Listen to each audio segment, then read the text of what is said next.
Saludos cordiales Honduras. Gracias por la oportunidad de compartir esta mañana. Justamente hoy, seguramente en esas pequeñas decisiones cotidianas, revisamos el bolsillo, hicimos planes, hicimos la agenda del día, cómo vendrá el devenir de la jornada y revisamos el bolsillo. ¿Cuánto nos costará tal actividad? ¿Qué haremos hoy? ¿Cómo pagaremos las cuentas? ¿Cómo lograremos por fin que nos mejoren el salario? ¿Cómo mejorará el ingreso de la familia? ¿Cómo vamos a pagar la letra del vehículo, la renta de la casa, la renta del local comercial en donde tenemos una pequeña empresa? ¿Cómo vamos a rellenar el tanque de combustible del carro? ¿Cómo vamos a pagar una deuda que nos atormenta? Etcétera. Pequeñas decisiones en la microeconomía, en el plano más cerrado de la individualidad, que obviamente en una sociedad tienen que ver con la macroeconomía y con las grandes decisiones que toman los gobiernos para orientar las finanzas de un país. Entonces, las grandes decisiones que toman los gobiernos en materia financiera, en materia económica, tienen que ver con eso que hoy, no sé quién se lo inventó, pero les gusta decirlo, ese metro cuadrado donde está cada uno de nosotros, cómo afecta la economía de un asalariado, de su esposa, de su niña, de su niño, de su entorno más próximo, las grandes decisiones económicas. Honduras tiene una economía ciertamente pequeña y que ha ido en los últimos tiempos de tumbo en tumbo, de emergencia en emergencia. Y el gobierno necesita de un acuerdo con el Fondo Monetario Internacional siempre, no solamente para las consecuencias inmediatas, para que el Fondo Monetario abra líneas de crédito que puedan venir a financiar el presupuesto del gobierno, sino también para el prestigio que gana con eso y tener acceso a otras fuentes de financiamiento internacional.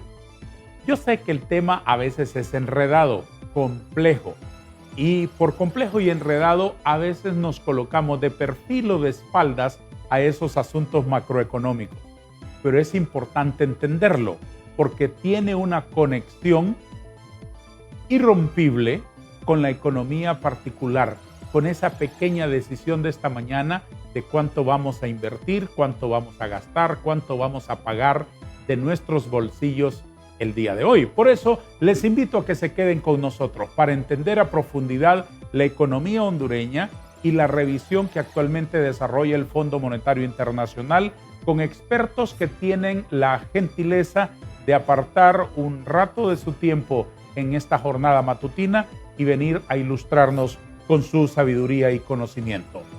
Don Mario Palma, director de Investigaciones Económicas del Foro Social de la Deuda Externa en Honduras, y el prestigiado economista del sector privado, don Marvin Vázquez, se encuentran acá con nosotros en el estudio, a quienes saludo. Señor Vázquez, gracias por estar con nosotros en TV Azteca. Muchas gracias, don Darío, por la invitación. Es un placer para mí estar en su programa. Cordial saludo también a producción y un caluroso saludo también al pueblo hondureño que nos está viendo en cualquier parte del país. Muchísimas gracias. Don Mario Palma, bienvenido. Esta es su casa.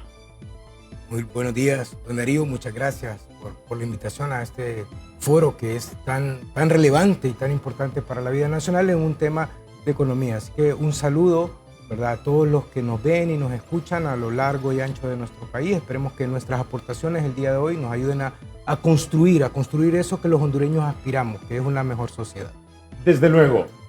Le agradezco también que tenga la gentileza de cedernos un poco de su valioso tiempo esta mañana el licenciado Roberto Lagos, que es un experto también en asuntos económicos, catedrático universitario y un versátil analista de la actualidad del país. Don Roberto, gracias por atendernos.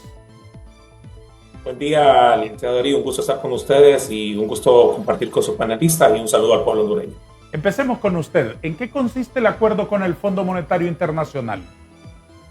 Sí, básicamente el acuerdo con el Fondo Monetario Internacional consiste en una serie de medidas, ¿verdad?, tanto desde la parte de política económica, como ser manejo de las reservas, las tasas de interés, en este caso la tasa de política monetaria, y adicionalmente algunas medidas un poco más ya de reformas importantes que tiene que realizar el país, ya sea del sector energía, ¿verdad? Como por ejemplo el tema del ENE, que es el principal agujero de las finanzas públicas. ¿Por qué se dice eso? Bueno, porque el gobierno todos los años le tiene que transferir un presupuesto importante al ENE, ¿verdad? Porque generalmente quien acarrea la deuda del ENE, ¿verdad? Ha sido el gobierno, ¿verdad? Y el ENE es una empresa y esta empresa debería de ser como cualquier empresa, como cuando una persona tiene una pulpería, debería de ser rentable, ¿verdad? Claro. Por sí misma.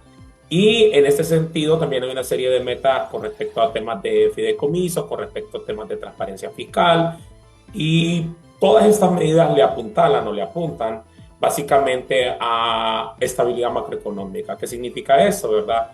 Que Honduras pueda ser un país con niveles controlados de inflación, ¿verdad? Que adicionalmente a esto se pueda generar acumulación o manejo saludable de las reservas internacionales en un contexto difícil, dado que Honduras es un país de sesgo importador, es decir, nosotros necesitamos mucha divisa, ya sea para poder comprar lo que no producimos en el país, por ejemplo, combustibles, por ejemplo, adicionalmente todos estos productos importados, ¿verdad? Que nos colocamos nuestras prendas de ropa, ¿verdad? Que generalmente lo consumimos de los Estados Unidos y en el cual las exportaciones cada vez se están viendo más afectadas y Honduras logra complementar esto por un tema de las remesas internacionales. Entonces, todo este acuerdo, toda esta estructura, ¿qué es lo que le permite al país? Bueno, obtener una cantidad de recursos que se llaman derechos especiales de giro y que son apoyos presupuestarios. ¿Qué es esto? Bueno, recursos que son de baja tasa de interés, ¿verdad? Es decir, es de endeudamiento de baja tasa de interés, pero que el gobierno puede utilizar ya sea para financiar el presupuesto o para apoyar, ¿verdad?, los desbalances en la balanza de pagos. Y finalmente es como el récord crediticio del país, ¿verdad?, en el sentido de que le permite colocar o tener acceso a Honduras a otros recursos con organismos multilaterales y en una tercera fase, si el país lo requiere, endeudarse con bonos soberanos. ¿Cuál es la importancia, doctor Palma, de que Honduras tenga un acuerdo con el fondo? Bien, veamos, mire, Honduras tiene este tema de acuerdos con el fondo desde la década de los 90, hay que ser claro. Se han firmado más de 10 acuerdos con el fondo. Unos se han llevado a feliz término, otros no. Que tienen una temporalidad. Que tienen obviamente una temporalidad. Este último está asociado a 3 años, ¿verdad? Básicamente. ¿Cuál es la relevancia que tiene este tipo de instrumentos? Especialmente en un país carente de temas de planificación fundamental. Básicamente nosotros en FOSDE lo que hemos identificado es que tiene dos temas importantes. Primero, como ya Roberto, a quien saludo, ¿verdad? Lo ha indicado, nos ayuda a obtener recursos frescos, ¿verdad?, sumamente blandos para ayudar a las finanzas públicas. Eso es lo primero. Estamos hablando de un acuerdo de aproximadamente 822 millones de dólares en todos los instrumentos que hay en 3 años. Entonces eso ayuda a las finanzas públicas.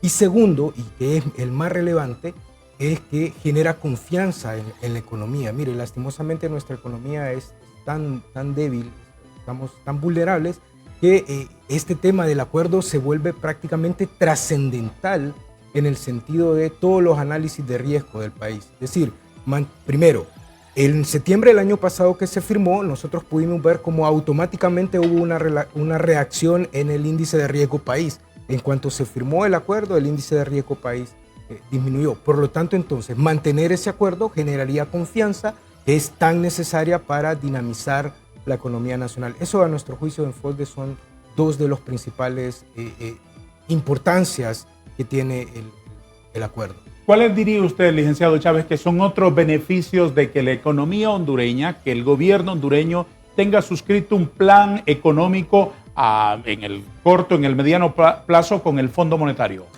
Bueno, recordemos que el Fondo Monetario Internacional es una institución, un organismo internacional que vela por la estabilidad económica y la cooperación monetaria entre los países miembros. En este caso son como 190 países miembros Y el Fondo Monetario lo que hace es supervisar la política económica y monetaria de los países, también da asistencia financiera con estos préstamos que le da a bajos tipos de interés, que le da a los países miembros para poder mejorar sus finanzas públicas prácticamente y apoyarlos para un desarrollo sostenible a largo plazo. Y también da asistencia técnica y capacitación, que es lo que necesitamos en nuestro país. En este caso es sumamente importante de que el gobierno actual cumpla los requisitos, porque actualmente no se han cumplido los requisitos. Había una revisión en marzo de 2024, también hay una revisión en septiembre de 2024 que no se ha hecho. Y se están haciendo justo ahora las dos, ¿verdad? Justamente, don Darío, usted se ha fijado que en agosto el Banco Central hondureño aumentó lo que es la tasa de política monetaria, ¿Sí? El coste del dinero, es un requisito del Fondo Monetario Internacional para poder acceder a 2 desembolsos que son de aproximadamente 120 millones de dólares, que son los que están en juego. Y estos 240 millones de dólares en total, lo que vienen es a reforzar aún más lo que es las reservas internacionales del Banco Central, que han experimentado una disminución de un 17% del 2022 a la actualidad. O sea, una disminución que antes no se había visto. Es un dato sumamente alarmante porque eso preocupa y compromete la macroeconomía del país. Por otro lado, también estaban recomendando el Fondo Monetario Internacional que es necesario la devaluación de la moneda. Entonces, si ponemos a ver un análisis, estamos hablando de dos temas sumamente importantes que son los que yo más le pongo énfasis, como es el aumento de la tasa de política monetaria, aumentar el coste del dinero, dificultar o encarecer los préstamos hipotecarios, los préstamos de vehículos, en fin, todos los préstamos, y dificultar también a la población y a las empresas el acceso al préstamo, al financiamiento barato. Y por otro lado, le encarecemos a la población lo que es el acceso al financiamiento, lo volvemos más caro, y por el otro lado están pidiendo una devaluación de la moneda. ¿Qué quiere decir? Que vamos a necesitar más recursos económicos para poder pagar los intereses más altos que tenemos por el aumento del préstamo. Entonces pone unos efectos sumamente importantes donde realmente los afectados es la población hondureña. Doctor Lagos, ¿a qué se obliga el gobierno de Honduras con el acuerdo en marcha, que actualmente está en revisión con el fondo? ¿A qué se obliga el gobierno? Tal como yo lo comenté, y creo que sí hice el comentario allá por finales de septiembre, ¿verdad? Después de un viaje a Washington, dado que este acuerdo estaba totalmente empantanado, ¿verdad? El gobierno se compromete básicamente a cumplir con las dos medidas que comentaba el compañero, que son incrementar la tasa de política monetaria. Y un punto sobre eso, ¿por qué se tiene que incrementar la tasa de política monetaria? Es cierto que el crédito se encarece, sin embargo, si usted observa los datos, la tasa de política monetaria en Honduras se había mantenido baja y el mercado ya había internalizado que no correspondía al riesgo del país y las tasas de interés subieron, ¿verdad? Es decir, a pesar de tener una tasa de política monetaria baja. Pero ¿por qué otro elemento se tenía que subir la tasa de política monetaria? Por la pérdida importante de reservas internacionales, por el fenómeno que se denomina como arbitraje. ¿Qué significa esto? Significa que usted tiene una tasa de interés baja y es como que a una gente, a una persona, le ofrecieran colocar su dinero en dos bancos. ¿Dónde va a colocar usted su dinero? Lo va a colocar en el banco que le ofrezca la mayor tasa de interés. En este sentido, lo que ocurrió fue que como la tasa de interés en la Empira era baja, se empezó a dar un fenómeno de salida de capitales importante del país y lo que ocurrió es que se empezó a colocar estos dólares en el extranjero a tasas de interés altas, dado que Estados Unidos tenía esa tasa de interés. Entonces, tener una tasa de interés baja cuando en el resto del mundo, ¿verdad?, las tasas de interés estaban subiendo. Mire que Honduras fue el único país que dejó su tasa de política monetaria baja. Genera estos problemas de arbitraje. Es decir, además del sesgo importador que tiene la economía, la necesidad de dólares, usted agregó un incentivo, un mecanismo adicional para pérdida de reservas. Entonces, ahora, ¿cuál es el problema? El problema es que el crédito del sector privado ya se desaceleró en el último año y medio. O sea, el crédito que el sector financiero le ofrece al sector privado viene en un proceso importante de desaceleración. desde el año 2022, ¿verdad? Viene en ese proceso importante de desaceleración y por lo tanto eso tiene repercusiones importantes en que no hay inversión y no hay generación de empleo. Entonces, para tocar ese tema de la tasa de política monetaria. El segundo punto fue un tema de deslizar la moneda, un deslizamiento importante de la moneda. ¿Dónde lo mira usted reflejado? Bueno, hay un cambio de postura clara a partir del 1 de septiembre. Esa es la fecha clave después de que las autoridades regresan de Washington, D.C. ¿Por qué digo que es un cambio de postura? Porque si usted revisa los deslizamientos de los primeros 2 años de esta administración, los deslizamientos fueron por el orden. El primer año, 7 centavos, ¿verdad? Del Empira con respecto al dólar. Eso se deslizó la moneda. El segundo año, el deslizamiento solo fue de 5 centavos. Sin embargo, en el mes de septiembre, solo en el mes de septiembre, el deslizamiento fue de 9 centavos. Y uno lo puede ver en los datos cuando uno revisa el precio base de la subasta de divisas. Hubieron 4 incrementos en el precio base con el cual se abra la subasta de divisas y esos incrementos se trasladaron automáticamente sobre el precio de venta y el precio de compra. Entonces, ¿por qué se tenía que realizar esto? Porque Honduras lamentablemente es una economía de sesgo importador. Honduras no puede mantener su tipo de cambio casi fijo, tiene que mantenerse de cierta manera flexible sobre la banda, que es lo que maneja Banco Central. Pero como no se deslizó progresivamente durante los primeros 2 años, ¿verdad? Eso también generó pérdida de competitividad. Es decir, nuestras exportaciones, comparado con los demás países de la región, al tener un tipo de cambio que no correspondía a la realidad de la economía hondureña, perdimos competitividad. Y entonces ahora se están realizando estos ajustes al cierre del año. ¿Cuál es la crítica que se le hace al gabinete económico? La crítica es la siguiente. En primer lugar, si usted recuerda, cuando se firmó el acuerdo, el mensaje de las autoridades fue siempre: nosotros mantenemos nuestra tasa de política monetaria fija y nosotros no vamos a realizar microdevaluaciones o deslizamientos de la moneda por un tema de soberanía y por un tema de autodeterminación de los pueblos, que no tiene absolutamente nada que ver con tener una política monetaria consistente que nos permita estabilidad macro. Como resultado de ello, se generaron distorsiones importantes en la economía, es decir, desbalances. El primero que se vio fue la caída de las reservas internacionales. La segunda que se vio fue el incremento de las tasas de interés. La tercera que se vio fue pérdida de competitividad, ¿verdad? Usted lo puede ver cuando usted calcula el tipo de cambio real efectivo, que es este análisis que realiza Banco Central. Hemos perdido competitividad. ¿Por qué? Porque al mantener la tasa de política monetaria baja y los demás países le incrementaron, nuestros socios comerciales, sus tasas de inflación, su inflación, ¿verdad?, cayó y convergió de forma más rápida. Es decir, tuvo una caída más rápida con respecto a la hondureña. Si usted observa, la inflación de Honduras siempre se observa que está pegada casi en 5%. Todos los demás países de la región tienen inflaciones más bajas. Eso genera automáticamente pérdida de competitividad.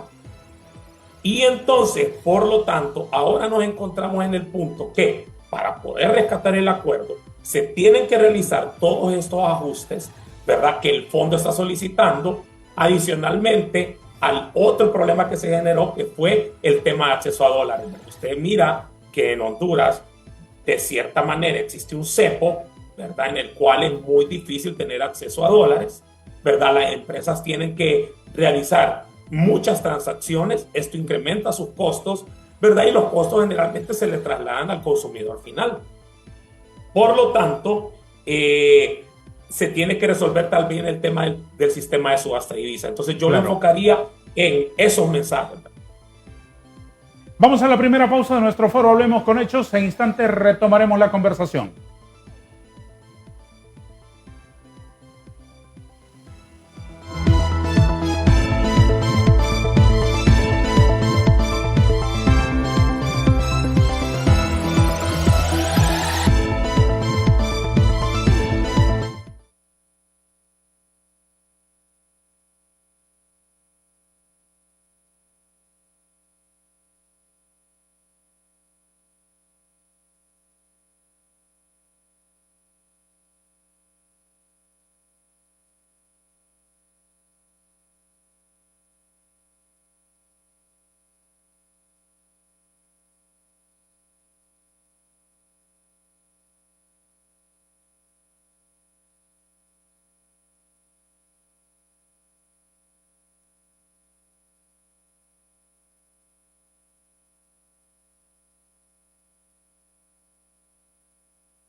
Señor Palma, ¿a qué se debe que en una economía como la nuestra, que permítame usted la comparación, una analogía probablemente grotesca, pero bastante cercana a la realidad, que está como en cuidados paliativos, que debe tener la asistencia del médico todos los días e ir dosificando de alguna manera el tratamiento y la medicina, por amarga que sea? ¿Por qué no se toman las medidas concretamente en este gobierno? ¿Por qué no se han tomado las medidas económicas, revisión de la tasa monetaria, por ejemplo, el deslizamiento de la moneda adecuadamente para no generar un dique que después le tenga que obligar a disposiciones más amargas, más traumáticas para la gente? Bien, mire, es importante esa reflexión, a esa pregunta que usted hace. La respuesta directa obviamente la tienen las autoridades, que eran los llamados a tomar decisiones en tiempo y forma. Mire, en economía, y usted la analogía que hace es muy importante. Cuando uno tiene un problema de salud, digamos, personal, ¿no es cierto? El médico le dice, tómese este medicamento, ¿sí?, este medicamento y este medicamento. Y se lo dice, por ejemplo, cada 6 horas. Cada 6 horas. Y ese no es un invento. No. O cada 8 horas o cada 12 horas. Exactamente, en tiempo y forma. De acuerdo. Entonces, si usted no quiere que los problemas se le compliquen más. Exactamente. De ahí partimos. En este caso, entonces, en economía es muy importante la oportunidad, el tiempo en el que se toman las decisiones. Si queremos que las políticas económicas funcionen, que sean eficientes, entonces, sin duda alguna, que debemos de tomar decisiones basadas en datos, pero en tiempo y forma. Eso es muy importante. Y mire, en economía, la economía es bastante simple. Las decisiones que usted no toma en un momento, tarde o temprano se las van a cobrar. Sí, se acumulan, no es que desaparecen. No desaparecen, no desaparecen. Así es. Que el problema está latente y el problema se vuelve más complejo. ¿Por qué? Porque llega un momento en economía cuando usted incorpora la variable incertidumbre, que eso yo creo que es uno de los grandes daños que nos está causando, y no es de hace mucho tiempo en el país. Es decir, cuando la falta de certeza en la toma de decisiones de los responsables de tomar esas decisiones, donde usted dice, ¿por qué se decidió esto? ¿En qué están pensando? ¿Cuál es el objetivo? Y en economía es simple, mire, las decisiones económicas pasan por, o usted es eficiente, o usted busca la eficiencia, o usted busca la equidad, pero las dos al mismo tiempo no las va a tener. Es imposible tenerlas, salvo por una coincidencia, ¿verdad? Entonces, si usted quiere buscar medidas que sean eficientes en el sentido del mejor uso de los recursos, de potenciar más la economía, entonces se va a alejar un poco de la equidad, ¿verdad? La equidad en términos de justicia, en términos de darle a cada quien lo que le corresponde, darle a cada quien lo que merece. Por ejemplo, uno de los temas que Marvin y Roberto han estado mencionando tiene que ver con el tema del tipo de cambio, ¿verdad? Entonces, ¿por qué no se tomaron las decisiones en su momento? Recordemos que Honduras prácticamente venía de un tema de una prácticamente casi estabilidad en el tipo de cambio, pero se toma una decisión de cambiar el mecanismo, ¿verdad? Ese mecanismo, lejos de buscar democratizar, ¿verdad?, o generar equidad en la asignación de los recursos, entonces a medida que usted busca equidad se aleja de la eficiencia. Entonces, ¿qué fue lo que generó? Generó incertidumbre. Es decir, para orientación específica de nuestra audiencia, se pasó en el mercado de las divisas, se pasó de un mercado abierto a un sistema de subastas que ejerce mayor control el gobierno, el Banco Central, en el mercado de las divisas. De eso se trata, ¿verdad? Exactamente. ¿Qué efectos tuvo eso? Básicamente generó demasiada incertidumbre. Le voy a dar un ejemplo. Cuando estaba el otro mecanismo y usted iba al banco a pedir dólares, y se lo digo porque lo hemos conversado con muchos conocidos, sin tener un estudio, claro, sí, obviamente, sí, uno asociaba la falta de dólar a un horario. ¿Se acuerda? Usted iba y usted decía, si yo quiero obtener dólares, tengo que ir en la mañana. Sí, por la mañana. Y usted iba en la mañana y le daban los dólares que usted necesitaba. ¿Qué pasó el año pasado? ¿Qué pasó a partir de que se dé ese cambio en el sistema?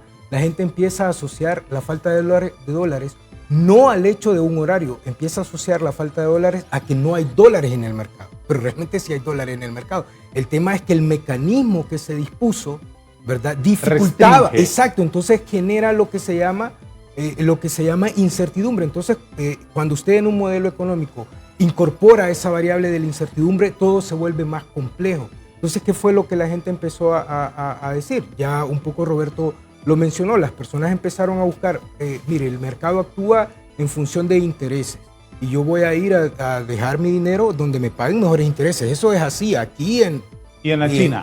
Hasta en Palo Pintado, si usted quiere. En Palo Pintado, Comayagua, de donde usted es de rey. Donde yo soy, de donde usted es rey. De donde yo soy originario. Sí, así ¿verdad? es. Entonces, ¿qué es lo que pasa? Los agentes buscan esos mecanismos.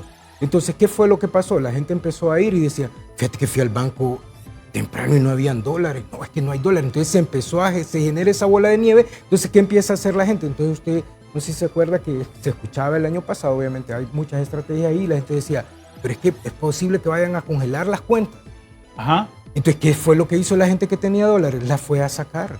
Entonces, eso disminuyó la cantidad de dólares. Aquellos que tenían lempiras empezaron a buscar cambiar sus lempiras porque se generó demasiada incertidumbre, demasiada mala información y eso hizo que se aumentara la demanda. De hecho, fíjese bien, cuando nosotros observamos los datos, nos damos cuenta que la demanda de dólares tiene una tasa sumamente creciente desde el año pasado. El porcentaje de adjudicación nunca ha sido, solo en una vez fue de 52%, 36%. Entonces, eso obviamente, ¿qué es lo que hace? Le va generando esa ¿Qué bola es de ese nieve. 36%? Es lo que efectivamente el Banco Central logra adjudicar de lo que el mercado solicita en términos de divisa, en este caso dólar, que es nuestra ¿Y principal con el moneda de mercado referencia. abierto cuánto se adjudicaba? ¿Del 100% demandado por la economía? Pues fíjese que era significativo, no recuerdo en este momento el dato, pero no generaba incertidumbre. ¿Se acuerda? Es que ni siquiera el tema del tipo de cambio era discusión. O sea, el tipo de cambio no era un tema que nos iba a llevar a foro. A ver, no díganos la verdad ustedes, de una vez por todas. Ustedes son economistas y tienen un entendimiento de la economía de otro nivel, pero los ciudadanos de a pie, los campesinos, como yo, queremos entender eso. El gobierno mantiene de manera ficticia la tasa de cambio del dólar con respecto al lempira, del lempira con respecto al dólar. Los datos prácticamente eso es lo que nos dicen. Cuando yo tengo un porcentaje, por ejemplo, de adjudicación que no es superior al 36%, entonces, sin duda alguna, yo, sin ser un experto en esto, le digo, definitivamente la gente está demandando muchos más dólares de lo que en este caso la autoridad del Banco Central está dando. Y cómo nosotros lo miramos eso, que inclusive el Banco Central lo aceptó en un comunicado hace unos meses con la emergencia de mercados paralelos, ¿no? Ese mercado en donde usted decía, fíjate que necesito dólares porque tengo que mandarle a un familiar que está allá, un amigo o que voy de viaje y usted no los conseguía, entonces venía un amigo y le decía, mira, yo te los consigo, pero dame 30. A 30 te los voy a cambiar. Entonces, esos son los mercados paralelos que tienen una serie de características. Primero, tienen un alto riesgo en términos de estafa, de moneda falsa, y otro, obviamente, las tasas son superiores a la oficial. Entonces, eso nos lleva a decir, termina siendo más caro, pero le solventa la necesidad que usted tiene de accesar. Por supuesto, porque tiene un término. Por ejemplo, un empresario tiene que pagar a un proveedor allá al otro lado del mundo y tiene que hacerlo antes del 5 de este mes. Exactamente. Le urge tenerlo. Exactamente. Y pagará lo que sea por tenerlo a tiempo. Exactamente. Entonces, ¿qué fue lo que hizo este mecanismo? Generó incertidumbre, aumentó los costos de acceso, pero sí hay algo que es importante, don Darío, que es muy importante y nosotros tenemos que tener claro. Mire, la política cambiaria en el país es sumamente relevante. Uno, porque ya lo dijeron Marvin y ya lo dijo Roberto. Primero, por los términos de intercambio, la competitividad. Pero no es menos cierto que permitirse un deslizamiento del empira nos afecta de esta factura a la siguiente factura a todos los hondureños. ¿Cómo lo pueden ver las personas que nos ven y nos escuchan? Piensen cuántos de los bienes que consumen en sus hogares, que consumimos nosotros en los hogares, sí, dependen de lo importado. La mayoría de los bienes dependen de lo importado. Entonces, todos esos bienes que son importados, al permitirse un deslizamiento del tipo de cambio, el cambio en la factura va a ser de este mes al siguiente mes. Entonces, en ese sentido, ¿verdad? También hay que hacer un llamado de atención, hay que ser muy cuidadosos, muy inteligentes, muy estratégicos en el manejo de esa política que es una de las que más nos afecta a todos los ciudadanos. Permítame, licenciado Chávez, preguntarle algo al licenciado Roberto Lagos, que tiene que atender unos asuntos esta mañana y tiene una agenda muy apretada. Yo le agradezco que nos conceda unos minutos, licenciado Lagos, y antes de que se retire, explíqueme por favor con claridad, sin el ánimo de alarmar a nadie, por supuesto, porque no se trata de ello, no se trata de agregarle más incertidumbre a la incertidumbre, más miedo al miedo que ya vivimos. Pero con toda responsabilidad profesional, ¿la tasa de cambio del dólar en Honduras está sostenido ficticiamente? ¿No refleja la realidad de la capacidad económica que tiene nuestro país en este momento? Sí, totalmente. Y un poco como lo decía Mario, es por el tema de que se tiene una demanda elevada, se controla esa demanda, ¿verdad? Básicamente no dando esa oferta, ¿verdad? O sea, el Banco Central es el que da los dólares y eso lo que provoca es que se esté controlando el precio de la divisa. Por un lado, eso genera un retraso cambiario. En el caso de Honduras, el retraso cambiario que se debería de corregir en estos meses con el tema del acuerdo con el fondo debería de ser de aproximadamente 50 centavos. Ya se corrigió en 10 centavos, faltan todavía 40 para llevarlo a los niveles históricos de deslizamiento en lo que debería estar en la actualidad. Exactamente, ¿verdad? Según el Fondo Monetario Internacional y la revisión de la economía hondureña, ¿cuánto deberíamos estar pagando por un dólar hoy? En los primeros días de octubre, hoy, ¿cuánto deberíamos estar pagando? Deberíamos de estar pagando aproximadamente 25 lempiras con 30 centavos. ¿Verdad? Y estamos pagando, ¿cuánto es la tasa de cambio de hoy? 24.9788. 24.9788. 88.98, ya casi cerca del 24.98. Ya se corrigieron los primeros 10 centavos de ese retraso cambiario, todavía falta hacer la corrección de los siguientes 40. Ahora, la pregunta importante es, y aquí vamos a ver un tema, ¿serán consistentes las autoridades? O sea, ¿estamos realizando estas correcciones en este momento simplemente para aprobar las revisiones y después de que aprobemos las revisiones obtengamos los recursos? Se vuelve atrás. Se vuelve atrás y dejamos caer el acuerdo. Ajá. ¿Qué piensa usted? No, pero no me dé preguntas, deme respuestas. Yo, basado en la evidencia previa, las autoridades han sido inconsistentes desde el inicio, ¿verdad? Le dijeron a usted que en economía no solo es el tema del timing, sino también ser consistentes. El tema de consistencia es importante. Están haciendo algo que dijeron que no iban a realizar. Incrementaron la tasa de política monetaria y ellos dijeron que no, que esa era una medida del fondo, ¿verdad? Y dijeron que le iban a mantener baja, ¿verdad? Porque eso iba a promover la inversión. Sin embargo, la economía estuvo en proceso de desaceleración todo el último año y medio. Después le dijeron, no vamos a realizar microevaluaciones y ahora para poder obtener los recursos y la obtención de las reservas, claramente, ¿verdad? Tuvieron que hacer un deslizamiento importante durante el mes de septiembre. Después vienen las autoridades, ¿verdad? En este caso no son ni las autoridades, sino que ponen al doctor Hugo Noé Pino a defenderlos porque nadie quiere salir a hablar públicamente, ¿verdad? Y dice, comparen nuestro deslizamiento con respecto al de gobiernos anteriores. Es que si ellos están comparando, en primer lugar, con gobiernos que fueron pésimos gobiernos en los últimos años en el manejo de la política monetaria, ese no es parámetro, en primer lugar. Y en segundo lugar, es un tema de que claramente cuando usted ve los datos, usted mira que los deslizamientos anteriores correspondían un poco más a la realidad del país. Ahora, el tema no viene por si deslizamos o no deslizamos. Claramente, y esto sí hay que entenderlo, esto tiene un impacto sobre los hondureños. Pero entonces, ¿qué tenemos que hacer? ¿Cuál es la agenda? ¿Hacia dónde tenemos que llevar para no depender tanto del... Antes de que me responda eso, que eso es muy importante, ¿qué es lo que se debe hacer? Dígame desde su óptica, ¿en qué afecta el día a día del ciudadano que nos está viendo ahora mismo, que está desayunando, de la señora que está en esa incertidumbre brutal después del desayuno? ¿Qué les doy de almorzar a mis 5 muchachitos que vendrán de la escuela? ¿Cómo voy a pagar la renta? ¿Cómo voy a pagar la luz, el agua, el teléfono? ¿Cómo voy a pagar una medicina que necesito? ¿Cómo voy a honrar una deuda? ¿En qué afecta la economía del metro cuadrado donde estamos parados, el manejo de las finanzas que ha hecho el actual gobierno y las medidas estas que recomienda el Fondo Monetario Internacional, explíquemelo con manzanitas, por favor, profesor Lagos. Súper sencillo. Supóngase que usted necesita, porque muchas facturas se pagan en dólares en Honduras, hay muchas rentas se pagan en dólares. Casi todas las rentas. Que usted compraba $1,000 al inicio del año, al inicio del mes de septiembre, ¿verdad? Entonces usted tiene lempiras, usted gana lempiras.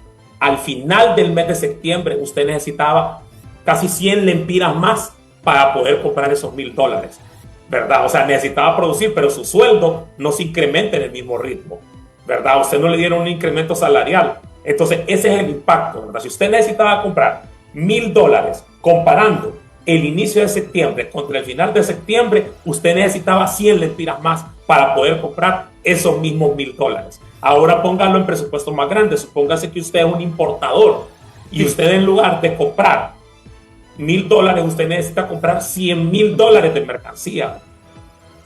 Entonces solo aumenten los ceros y verá cuántos lempiras más requiere. Entonces se transmite tanto en el pequeño como en el grande. Ese sería un ejemplo sencillo para visualizarlo. Ahora, la solución, producción nacional. Y eso es algo que no nos hemos enfocado. Es decir, sí, esa es la última pregunta que quiero plantearle, señor Lagos. ¿Qué debe hacer el gabinete económico? ¿Cuál es la solución para estabilizar la economía, para que la tasa de cambio del lempira y el dólar refleje la realidad de nuestra capacidad económica? Claro. En primer lugar, diferenciar los roles. Banco Central no puede estar defendiendo medidas de crecimiento económico. El Banco Central solo tiene un rol, es el control de la inflación. Lo que pasa es que en Honduras el Banco Central desde hace mucho tiempo dejó de ser independiente. Luego, gobierno central genera incentivos para que se atraiga mayor inversión al país, mayor inversión extranjera directa, que en el segundo, ¿verdad?, trimestre solo fue de $70 millones. ¿Verdad? Aunque en el agregado todavía se mantiene, el segundo trimestre solo fue de $70 millones. Y adicionalmente, promover que los distintos sectores, el sector agrícola, ¿verdad?, incremente su producción, tenga mayor valor agregado. Que los sectores también de producción de prendas de ropa, de calzado, por ejemplo, darle un ejemplo, tenga una mejor producción, un mayor valor agregado. Y que no tengamos que estar dependiendo de importar. Si en Honduras usted encontrara los mismos productos con, ¿verdad?, la misma calidad, con buena calidad, con excelente calidad, usted definitivamente realizaría compra de esos productos y dejaría de depender de afuera. ¿Sabe qué es lo más irónico, licenciado Roberto? Que nosotros tenemos una industria importante que es la industria de maquila.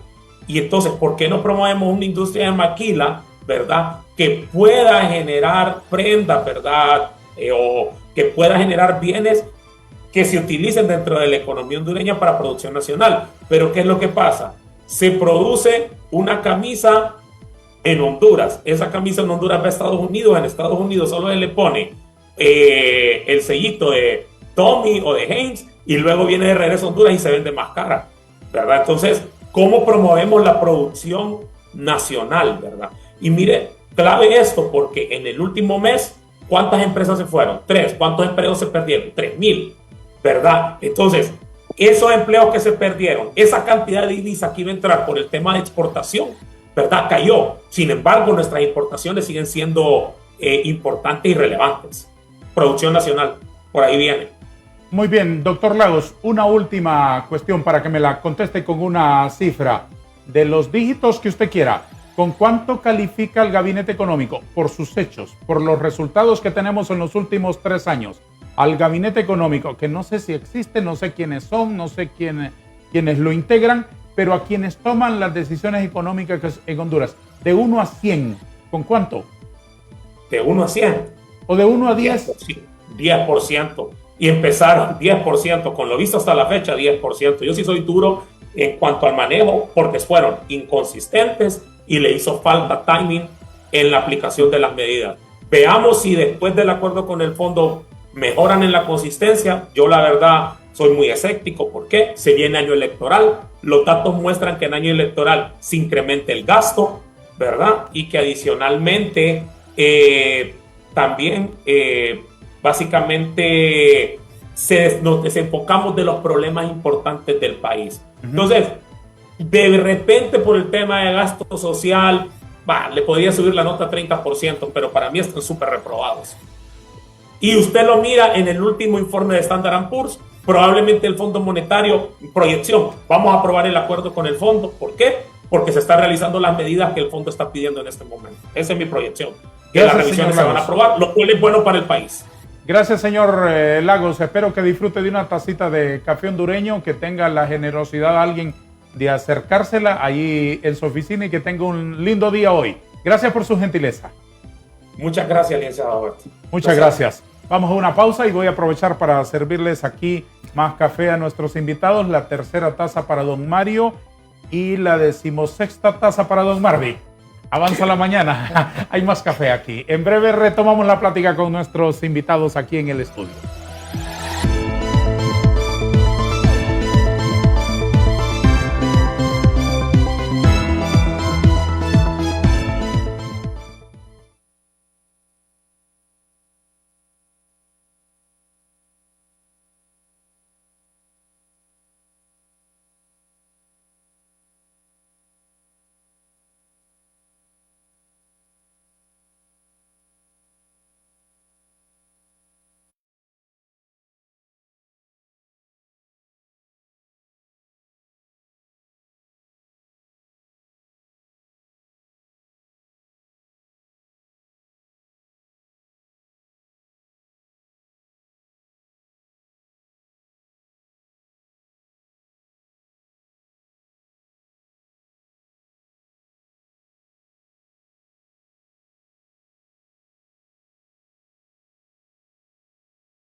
plantea algo relacionado con la aprobación de las reformas tributarias, y esas reformas tributarias así planteadas, que todos conocemos el proyecto de ley que está en el Congreso, ¿son la solución realmente a la gran reforma tributaria que Honduras necesita?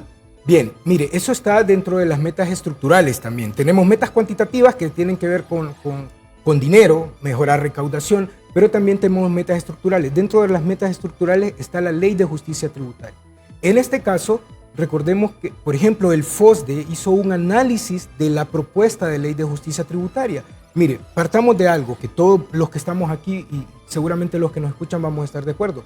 El sistema tributario en Honduras se caracteriza por ser muy injusto. Voy a usar esa palabra, muy injusto. Es decir, cuando nosotros miramos el tema de financiamiento del presupuesto, básicamente está relacionado con impuestos que paga la generalidad de la población. Y eso realmente no es lo más adecuado. Aquí deberíamos de buscar un sistema tributario que cada uno de nosotros contribuya en medida de nuestras posibilidades. En proporción. Exactamente. El que más tiene, que más pague. Más tiene que pagar. Sí. Claro, eso es también ahí hay un sentido de mucha humanidad, ¿no es cierto? El hecho de que yo sepa, bueno, a mí personalmente me va bien, digamos, entonces yo tengo que retribuirlo. ¿Por qué? Porque, mire, aquí hay algo que hay que pensar. Todos compartimos las calles aquí. Ricos y pobres andamos en esas calles. Entonces, a medida que yo logro que el resto de la población esté mejor, sin duda alguna yo voy a estar mejor. Por supuesto, sí. Obviamente, entonces, por lo menos eso debemos de pensar. Entonces, la reforma tributaria, para volver a lo concreto. Exactamente, nosotros no sabemos cuál es la última propuesta de la Ley de Justicia Tributaria. El FOSDE hizo un análisis y hizo una serie de propuestas de mejora. Primero, buscando que la reforma, la Ley de Justicia Tributaria, se enfoque en ser un instrumento que nos ayude primero a generar certeza tributaria. ¿Por qué? Porque así como está, genera incertidumbre. Usted no va a venir a invertir porque no sabe qué va a pasar con el sistema tributario del país. Por supuesto, pero es que lo del gran pacto tributario, lo de la gran reforma, va más allá de eliminar dispensas. Exactamente, ese es el punto de las recomendaciones que hace FOSDE, en el cual dice FOSDE, bueno, estamos de acuerdo, hay que hacer un cambio en el sistema tributario, sí, pero el sistema tributario tiene una serie de componentes. Una que van con la recaudación tributaria, otro que va con el sistema de gasto tributario que tiene que ver con este tema de las dispensas. En ese sentido, el FOSDE lo que ha propuesto es que estas sean analizadas una a una, de manera técnica, no de manera antojadiza. No es que a mí se me antoja decir fulano, no.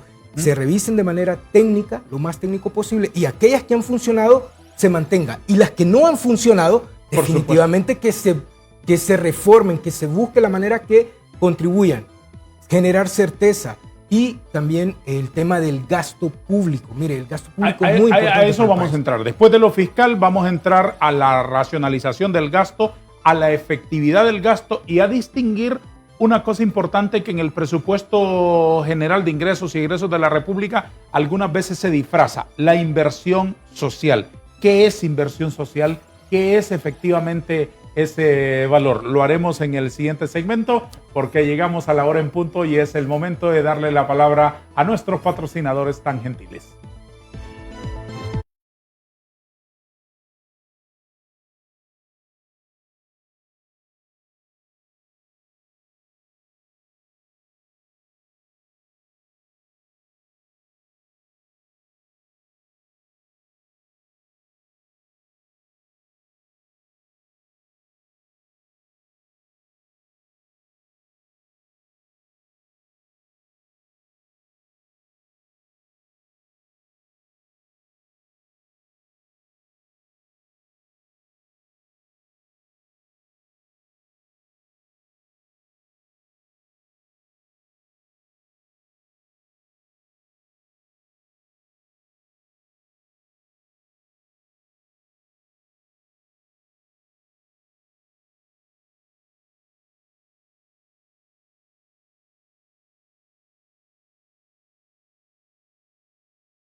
¿Cuál es el segundo aspecto que habíamos dejado después de la parte de la parte fiscal?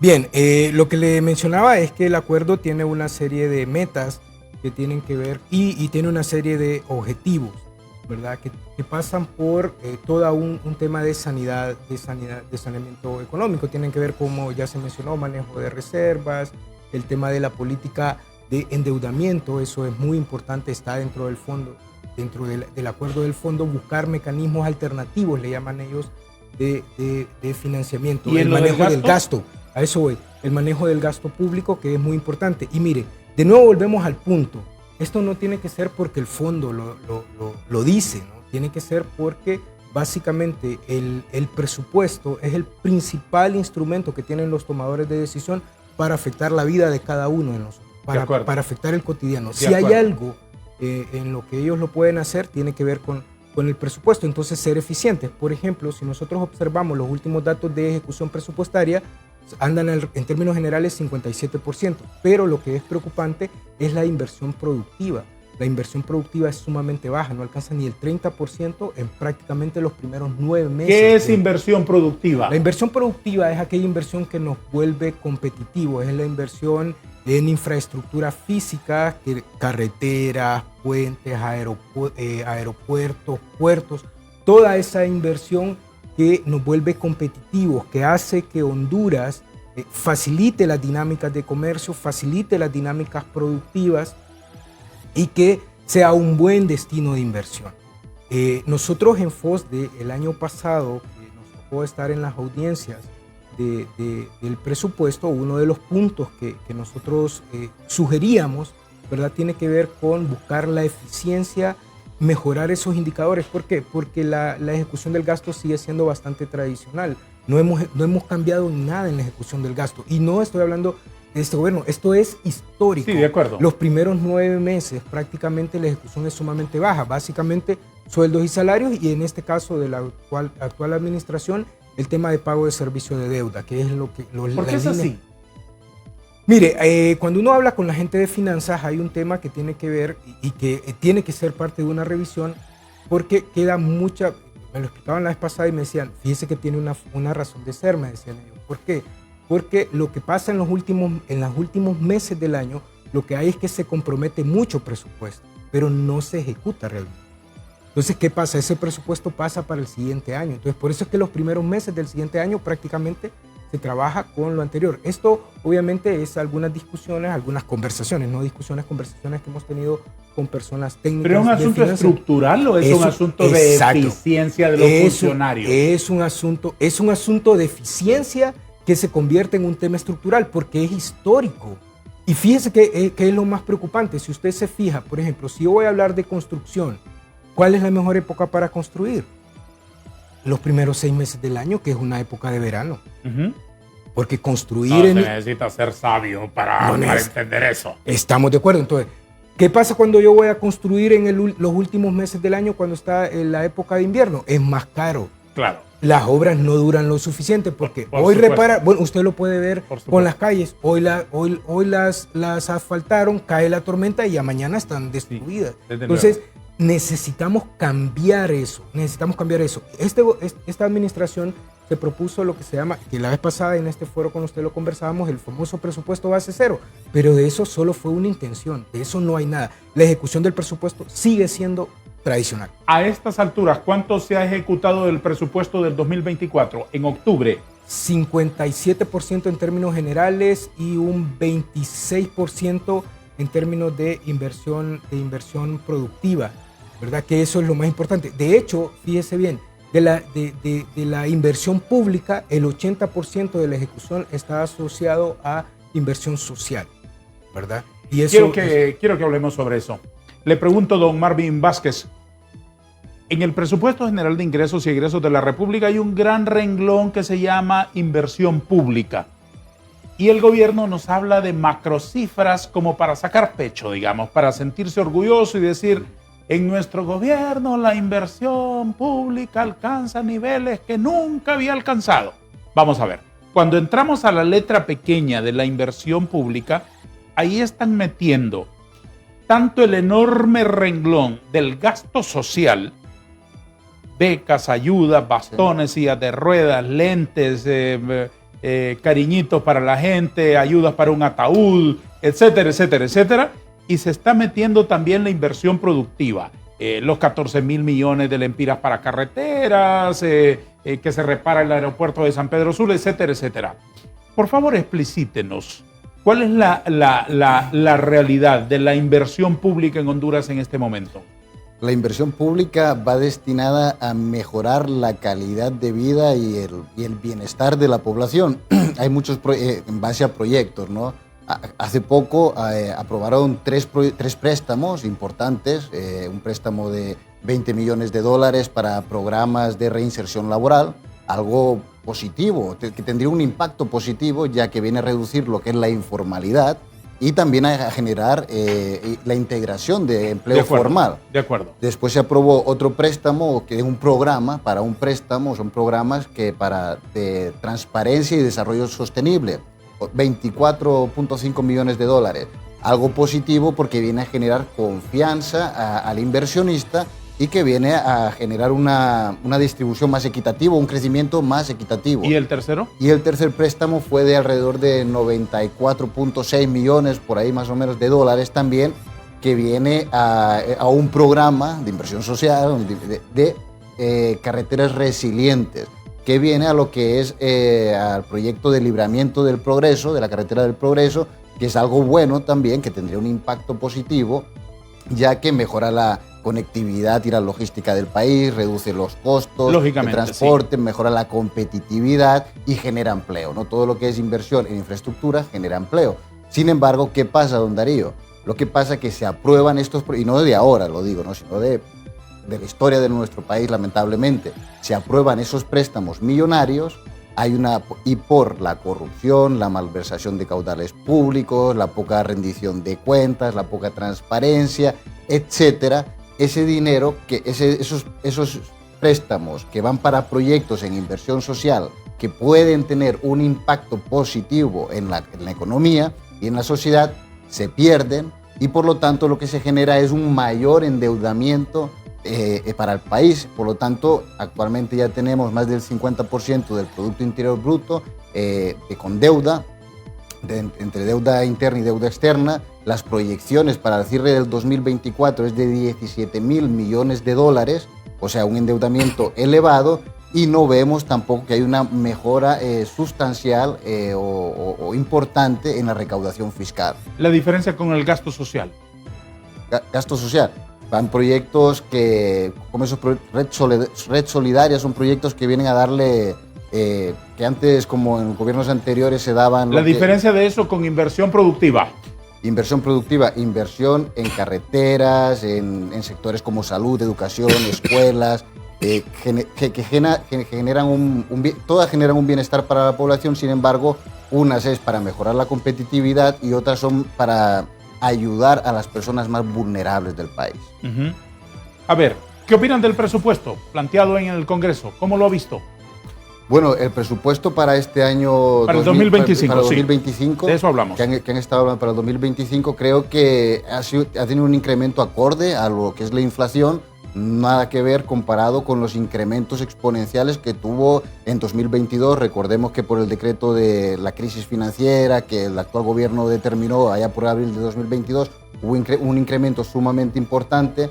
Después en 2023 también hubo un incremento importante también, y ya para 2024 se fue medio estabilizando, y 2025 sí que va acorde con lo que es la inflación, que va a cerrar en este año alrededor del entre el 5 y 6% aproximadamente.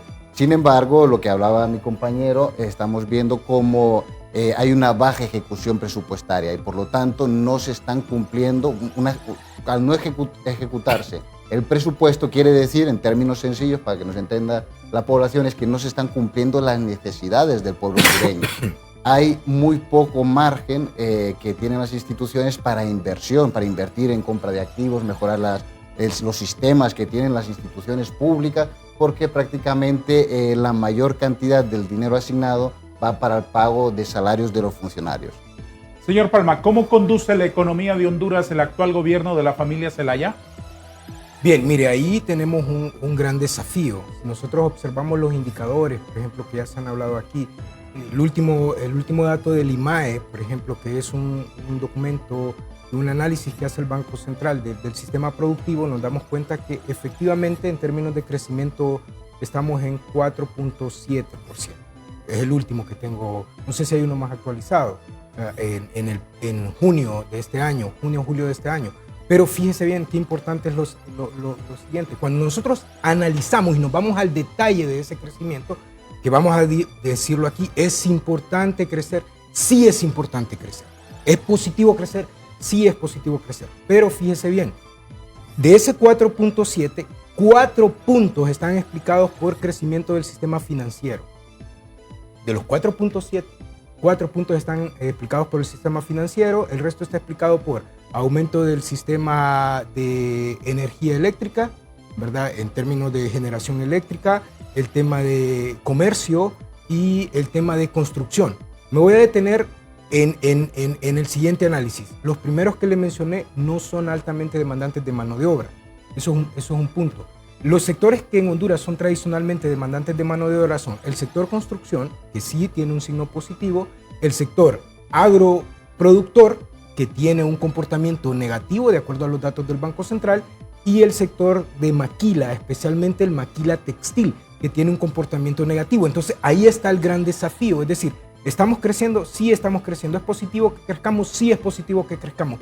Pero ese crecimiento no se traduce en que el cotidiano de nuestros coterráneos lo viva. ¿Por qué? Porque los sectores que tradicionalmente son más demandantes de mano de obra no están creciendo. Y ahí hay un gran desafío para la autoridad actual, para el gobierno actual. ¿Cómo nosotros logramos que efectivamente estos sectores que son tradicionalmente los más demandantes de mano de obra, siendo que uno de los principales problemas que enfrentamos los hondureños hoy en día tiene que ver con oportunidades de trabajo, ¿verdad? Entonces no estamos siendo eficientes, no estamos siendo capaces de vender a Honduras como un buen destino de inversión. Datos, cifras nada más, que solo le llevarán 2 segundos pronunciarlas. ¿Cómo se financia el presupuesto? ¿Cuánto del presupuesto del 2025, cuánto porcentaje es pagado por ingresos corrientes del gobierno? Fíjese que no tengo el dato en mente, pero por ejemplo, el aumento en el presupuesto anda en el 5.8, es muy similar, como Marvin ya lo dijo, al tema de la inflación. Pero mire, don Darío, aquí hay un tema que es importante. Explíqueme ese tema importante en el último segmento, Okay. si le parece. Okay. Perdone la interrupción, pero tenemos que darle la palabra a nuestros anunciantes por última vez por hoy.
Don Marvin Vázquez, ¿cómo está planteado que se financie el presupuesto del 2025?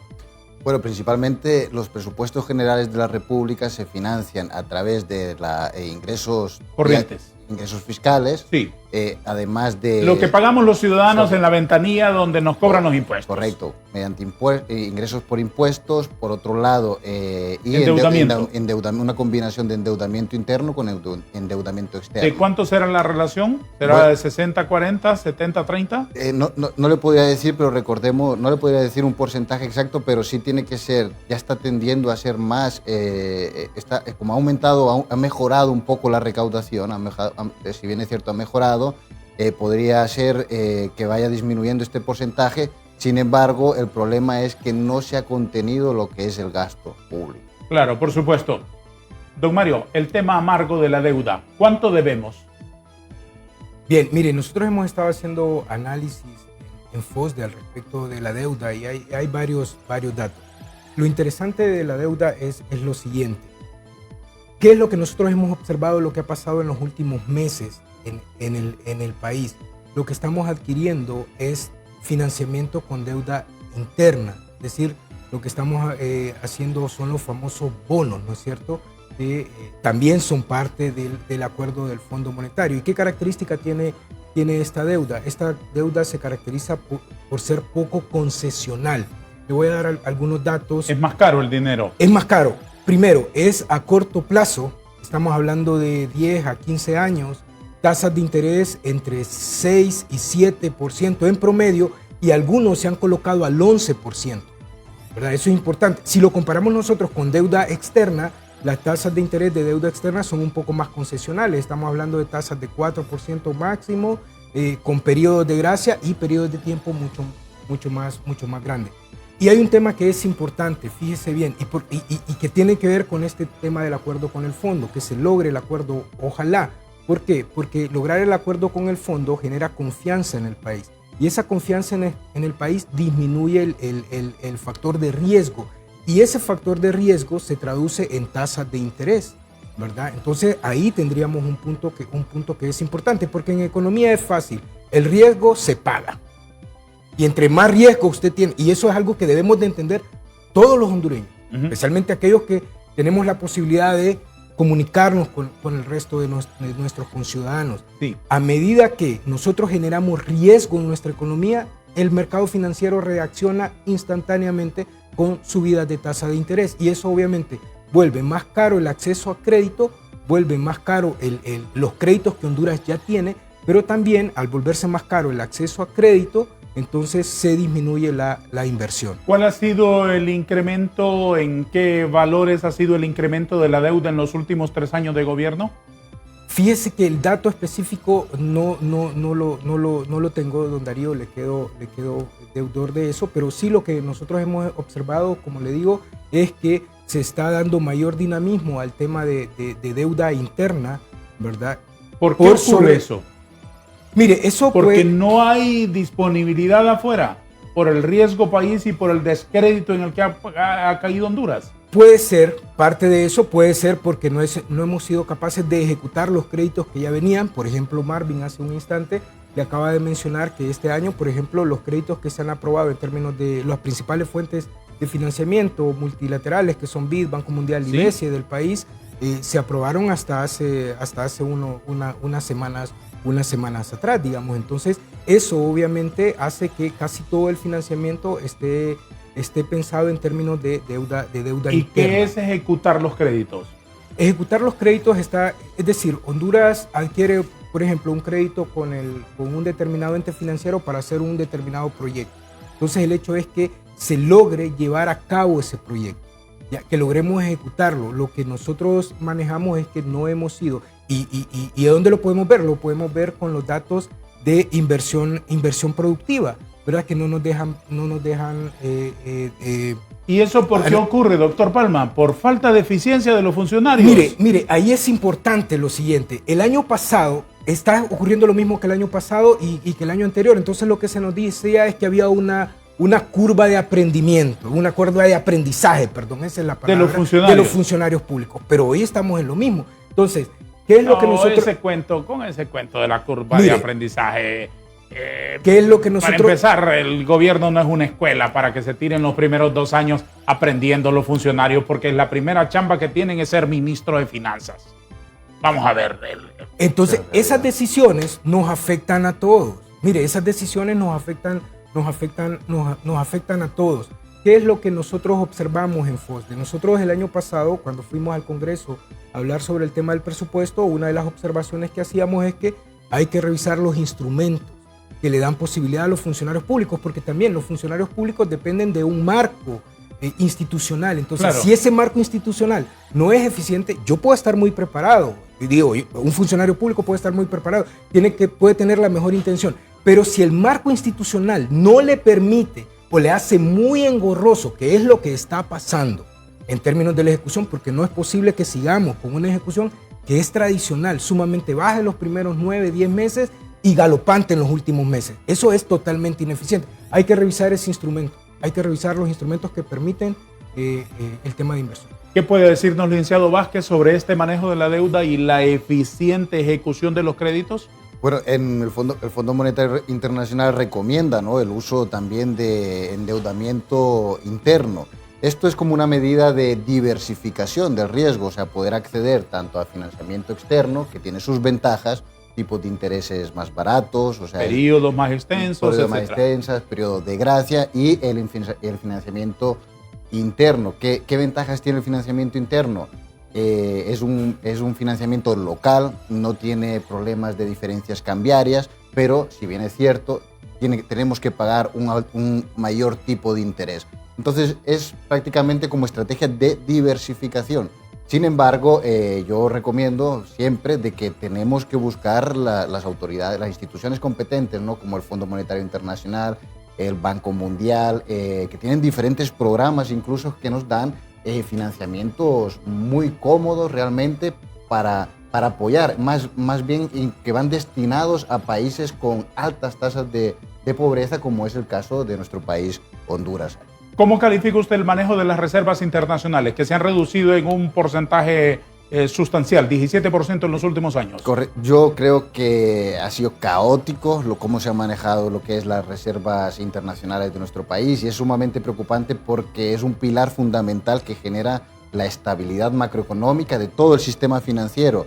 En este caso, parece ser que se ha hecho piñata, don Darío, si se lo puede decir, de esas reservas internacionales, y ahora estamos queriendo acceder con el Fondo Monetario Internacional a un acuerdo que nos dé acceso a un préstamo de 820 millones de dólares, cuando al principio del 2022 para 2023 se aprobó un préstamo de mil millones de dólares. Por lo tanto, se gasta por un lado ese dinero, y ahora se está intentando recuperar para fortalecer las reservas, que es sumamente importante. ¿Usted opina lo mismo sobre ese manejo de las reservas internacionales que el señor Vázquez cataloga como una piñata? Bien, mire, nosotros lo que observamos efectivamente que al inicio se tomó una decisión de uso de fondos de reservas. Recordemos que las reservas son como la cuenta de ahorro que claro, tenemos. Por supuesto. ¿Le parece bien en el volumen que se hizo? No, yo creo que el problema se sitúa en que no hemos sido capaces como sociedad, como economía, de dinamizar la captación de moneda extranjera. Y yo estuve aquí en un foro con usted donde decíamos, Honduras depende de las remesas, que es el único rubro que se mantiene dinámico, pero los otros rubros que nos ayudan a captar, que ese es el problema real. Y lo que deberíamos estar atendiendo. Exactamente, es cómo nosotros diversificamos la producción. ¿Cómo producimos? ¿Y primero, cómo vendemos y que nos paguen en dólares? Exactamente. Primero, para mejorar el consumo interno, disminuir las importaciones, y por otro lado, lograr exportar. A medida que nosotros logramos exportar, captamos moneda extranjera. ¿Cómo hacemos de Honduras un buen destino de inversión extranjera directa? Somos el penúltimo en la región. Solamente superábamos el año pasado a El Salvador, y El Salvador está con una estrategia súper agresiva. Muy bien, concluyamos entonces, después de este diagnóstico que ustedes muy gentilmente y brillantemente nos ha hecho, ¿qué le recomienda usted al gobierno? Dígamelo en un minuto, por favor, frente al panorama económico que se nos pinta de aquí al futuro inmediato. Generar certidumbre, tomar decisiones que realmente vuelvan a Honduras un buen destino de inversión, que logremos aprovechar toda la ventaja comparativa que tiene Honduras con respecto al principal mercado del mundo. Muy bien, que es me Estados parece Unidos. clave eso de la certidumbre. Usted lo mencionó en los prolegómenos del foro y me parece que esa es una gran verdad asumida aquí. ¿Qué deben hacer para generar certidumbre? ¿Qué deben hacer así en concreto? Toma ABC. de decisiones, mire, seguridad jurídica, seguridad ciudadana, la lucha en contra de la corrupción es importante, mejorar el sistema eléctrico, que sea un sistema eléctrico estable, confiable, costo eficiente, mejorar la provisión de servicios públicos que disminuyan los costos de bolsillo de la ciudadanía, ¿verdad? Todo eso es sumamente importante en el Señor país. Vázquez, ¿qué debe hacer el gobierno para generar certidumbre?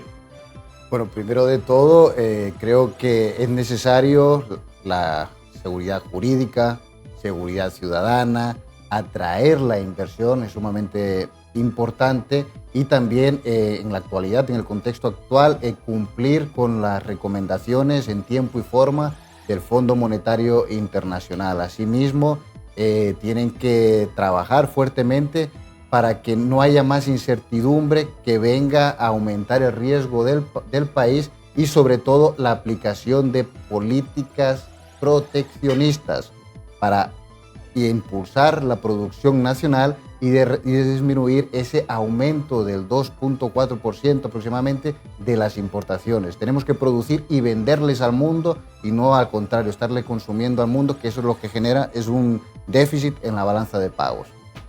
Señores, les agradezco mucho su generosidad de estar con nosotros esta mañana. Hemos aprendido muchísimo, hemos aumentado nuestro conocimiento para poder entender la economía hondureña y el acuerdo con el Fondo Monetario Internacional, con los brillantes aportes de don Roberto Lagos, experto en asuntos económicos, y los también brillantes economistas, don Mario Palma, director de investigaciones económicas del Foro Social de la Deuda Externa y el Desarrollo de Honduras, y el economista del sector privado, don Marvin Vázquez. No puedo estar más agradecido de lo que estoy. Muchas gracias por haber estado aquí. Que tengan un día lindo y productivo. Gracias. Muchas gracias. A Bendiciones todos también. Gracias. Adiós.